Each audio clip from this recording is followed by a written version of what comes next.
दोस्तों, अगर Afghanistan super power देशों की कवरगाह है तो हमें ये भी कहना चाहिए कि वियतनाम भी किसी कसाई से कम नहीं है, क्योंकि अफगानिस्तान में कई सारे सुपर पावर देश आए और खुद ब खुद दफन हो गए, तो वहीं वियतनाम भी बड़े से बड़े सुपर पावर को काट कर गिरा सकता है और वो ऐसा कई बार कर चुका है। फिर चाहे वो अमेरिका के साथ किया हो, जिसके अंदर लाखों अमेरिकी सैनिकों को मार गिराया था वियतनाम ने, और अमेरिका को उस टाइम पर हराया था जब अमेरिका अपने सुपर पावर शक्ति के पीक पर था। उस टाइम पर अमेरिका के पास सबसे ज्यादा ताकत थी। उस टाइम पर अमेरिका को धूल चटाया था। और इतना ही नहीं, लेकिन दोस्तों उससे पहले अगर अभी तक आपने इस चैनल को सब्सक्राइब नहीं किया है तो आपसे विनम्र निवेदन है कि आप इस चैनल को सब्सक्राइब कर नोटिफिकेशन बेल को ऑन कर लीजिए और वीडियो को लाइक कर दीजिए। चलिए हम वीडियो में वापस आते हैं। इसी के कुछ सालों के बाद 1979 में जब चाइना एशिया का सुपर पावर था और चाइना वियतनाम पर हमला करने आया, तो खुले में वियतनाम ने चाइना के 20,000 सैनिकों को गाजर मूली की तरह काट डाला। और उस दिन से आज तक चाइना कभी भी सीधे मुंह किसी भी देश से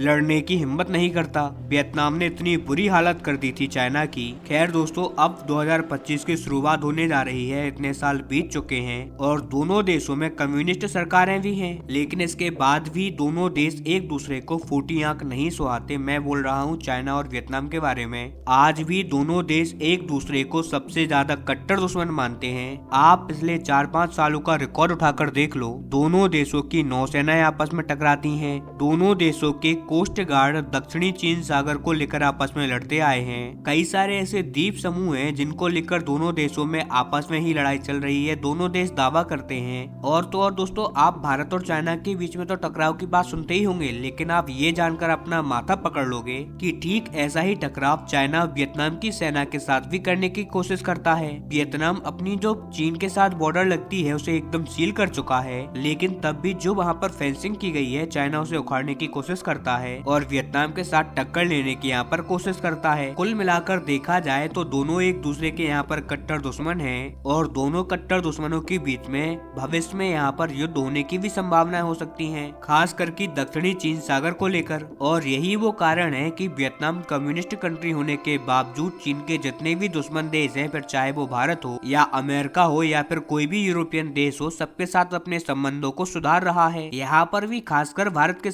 के साथ इन्होंने बहुत सारे युद्ध अभ्यास भी किए हैं और ये भारत से बहुत सारे हथियारों को परचेज करने की भी इच्छा जता चुके हैं। और दोस्तों, इन्हीं में अब एक ऐतिहासिक डील साइन हो चुकी है। आप आपके स्क्रीन पर देखिए, भारत और वियतनाम के बीच में इतिहास की आज तक की सबसे बड़ी डील हो चुकी है। और इस डील के तहत वियतनाम $700 मिलियन खर्च कर भारत से ब्रह्मोस मिसाइल खरीद रहा है। रिपोर्ट्स बताती है कि इस डील की सारी नेगोशिएशंस कंप्लीट हो चुकी हैं। अब बस दोनों देशों के जो प्रतिनिधि हैं वो इस पर हस्ताक्षर करेंगे और उसके बाद भारत वियतनाम के लिए ये ब्रह्मोस मिसाइल मैन्युफैक्चर करना स्टार्ट कर देगा और इसकी डिलीवरी भी जल्दी ही कर दी जाएगी। और इसके बाद दक्षिणी चीन सागर का दूसरा देश बन जाएगा वियतनाम, जिसके पास ये ब्रह्मोस मिसाइल होगी। क्योंकि आपको पता होगा कि फिलीपींस ऑलरेडी भारत से ब्रह्मोस मिसाइल खरीद चुका है और चाइना के अगेंस्ट में से तैनात भी कर चुका है। लेकिन यहाँ पर वियतनाम वाली डील इसीलिए ज्यादा बड़ी है और इसकी चर्चा इसीलिए इतनी ज्यादा हो रही है क्योंकि ये इतिहास में पहली बार होगा जब भारत की कोई मिसाइल चीन की आबादी के ठीक दरवाजे पर ही तैनात हो जाएगी। क्योंकि आप लोग जानते ही होंगे कि चाइना की जो ज्यादातर आबादी है उनमें से तकरीबन 90% जो इनकी